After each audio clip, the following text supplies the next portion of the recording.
I love using loops in my projects.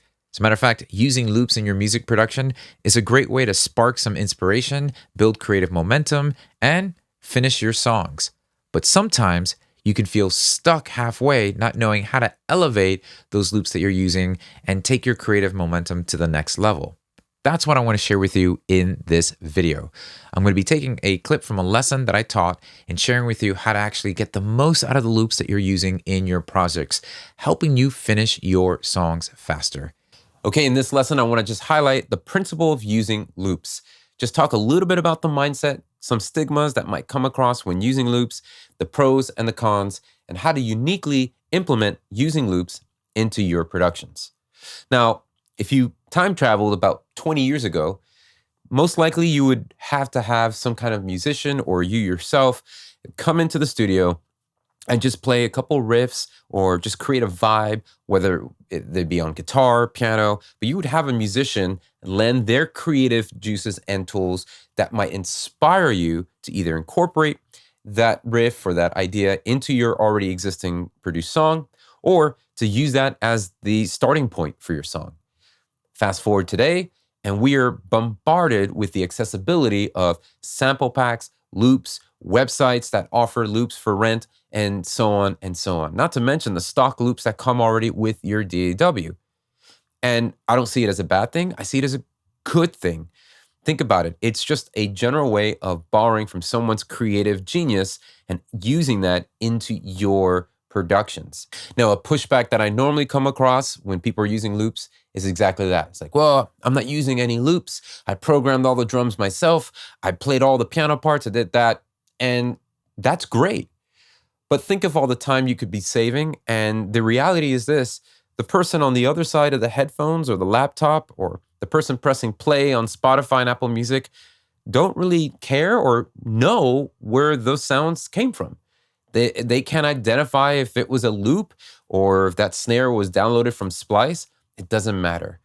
At the end of the day, what really counts is the finished product.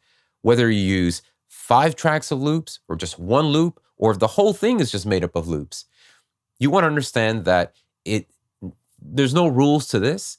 It's all about, are you able to create the song and the vision that you have in your mind, in your head, that you're excited about, and able to get that out into the world. So let's go over a couple practices that can help you make the most out of loops when you're using them in the session.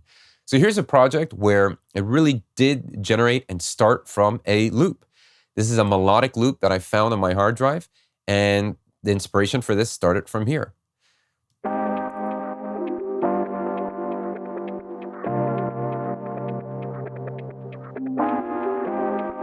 So it's a melodic chord loop, and I thought those chords were great. And what's helpful nowadays is most loops will have a lot of information, the BPM that it was written in, and the key signature. So that's a helpful guide. So if you're looking or trying to implement loops that work within your session, be sure to always follow that, hey, is it close to my BPM?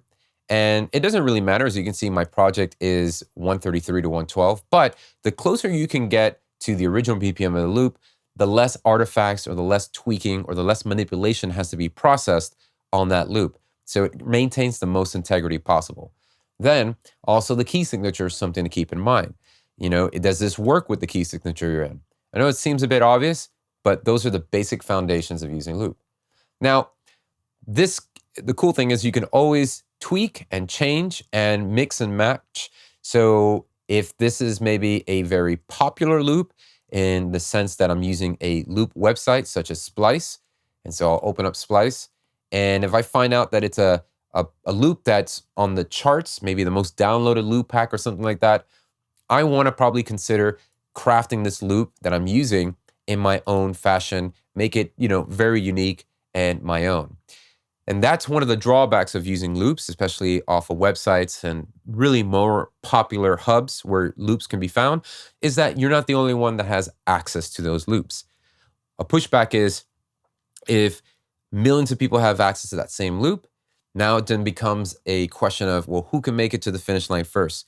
So if producer A uses a loop off of Splice, and then they go ahead and use it for their song, and let's say it's the main riff, as this one here, and then that song ends up blowing up and ends up on a Beyonce record and becomes a #1 smash hit single. Well, guess what? Everybody else who's using that loop is kind of out of luck because now that loop is associated with that master recording and that copyright. So now it's hard to differentiate whether the loop you're using is from that song or from Splice. I know, I'm not trying to complicate things here. So drawback is we're going to have to take some time to make it your own, make it unique. A couple cool, quick things you can do is just alter the pitch, change the pitch here and there, or rearrange the order of the loop. So if this is the first chord, I can go ahead and use maybe the third chord that's here and just kind of restructure this around so that I'm moving this in that place and setting this here.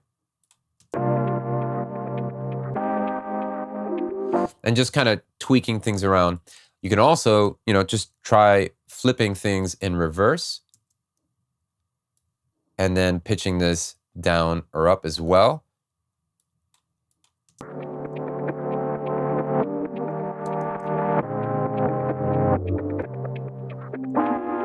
And that would be my new phrase here. And just small little details like that can go a long way in just making and crafting it your own. Not to mention that you can also insert and place effects directly on it, such as in this case, I have the Nicky Romero Kickstart, which is a consistent sidechain plugin, meaning that's going to cause the sample to duck at a quarter note interval.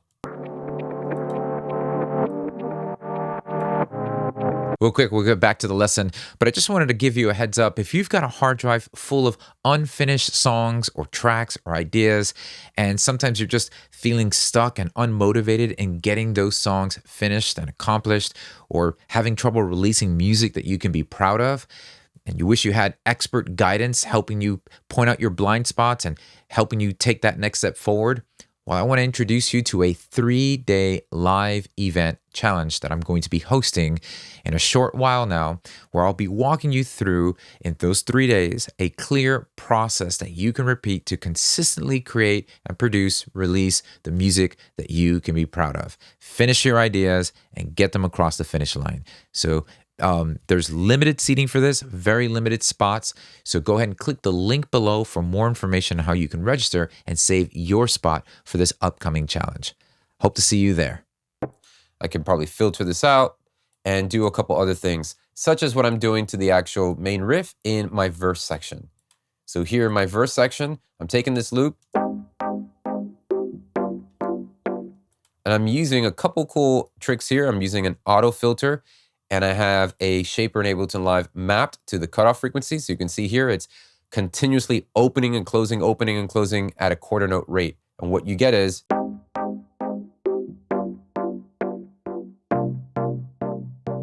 just focuses on opening that filter every quarter note. Things like this would be great because then I could distinguish between the verse section of that same loop and then take the auto filter off for the chorus. So let's go ahead and use the same loop again.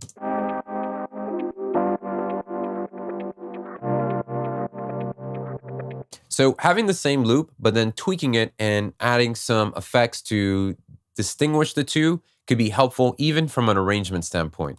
For the verse and the chorus, where it's the same loop and it opens up and it becomes useful. Now, really focusing in on melodic loops, meaning that these are loops with chord progressions and melodic elements in them. They could be leads, samples, things like that. So the key takeaway is loops are great. The drawback that we mentioned is you're not the only one who might have all the access to the same loops. So craft some of your own, and I'll share with you how you can even sample some of your own work as a loop. Now, a practice I would normally do is if you're stuck on an idea and you don't know where to go, let's say you've created a beat with a really cool chord progression and bass line, and for the life of you, you can't escape that 8-bar riff and idea. No problem. Oftentimes what I'd like to do is I will export, let's say, the music portion with no drums. So let's say there's a chord progression, a bass line, some guitars. I'll export that, make sure I title the file with the BPM and the key, and then I'll export the drums separately if I really wanted to. And then I would store that away in a file on my hard drive, instead of, saving just the Ableton session or the Logic session, because sometimes I won't go through the trouble of opening up a new session, seeing what's in there, then closing it, and then dragging it into another one. Oftentimes what I'd like to do is just go to that file of all the exported rough ideas and treat that as my own sample library. And then I will throw those into a current project that I'm working on, and that might inspire me. I might tweak it up, pitch it up, pitch it down, reverse it, and come up with something new. So here's an example. Here's a song of mine that I've bounced that I worked on with another artist, Kathy Palma, and I'll just play a little section here. Maybe take it from this section here. So the first step would be, let me just find a downbeat. And in Ableton Live, what I'm about to do is go through the warping process. So I'm going to find a downbeat. In this case, it's going to be this section here in the chorus. I'm going to put bar 1, beat 1 here. And that third and final step is, once you've located your downbeat, you've marked and identified that that's where bar 1 is going to be, simply right-click on that warp marker that was created and choose warp from here. Ableton will automatically warp the piece of audio to the current tempo you're at, and it'll give you a segment reading of the original BPM, saying, hey, the original, according to your placement of your downbeats, around 78 BPMs. So we're a little faster, and that's fine. Now I can do cool things like, let's say, what if I pitch this up, maybe twice as slow, and put a filter on it.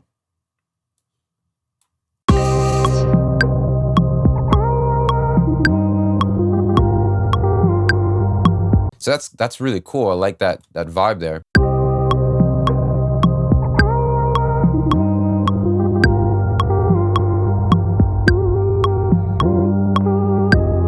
And there's a good progression. Now, it is a bit gargly, so we can fix that by switching from beats over to either Complex or Complex Pro, which will maintain the most integrity of the sample. And then let's try just placing a reverb, drown this out a little bit.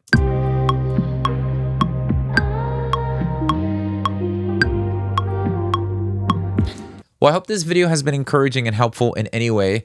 And I also want to give you the heads up and invite you to my live 3-day challenge. It's called the Finish Your Song Challenge. So if you've got songs and ideas and tracks just laying around on a hard drive, or you're struggling or losing momentum and feeling unmotivated to finish songs because you're lacking a system, accountability, and a process, well, I want to help you get that done. I want to help you to produce music confidently that you are proud of and consistently. So let's do that on this challenge together. Just go ahead and click the link below to register. Spots and seating for this live event are limited. So I would encourage you to go ahead and sign up before all the spots are taken.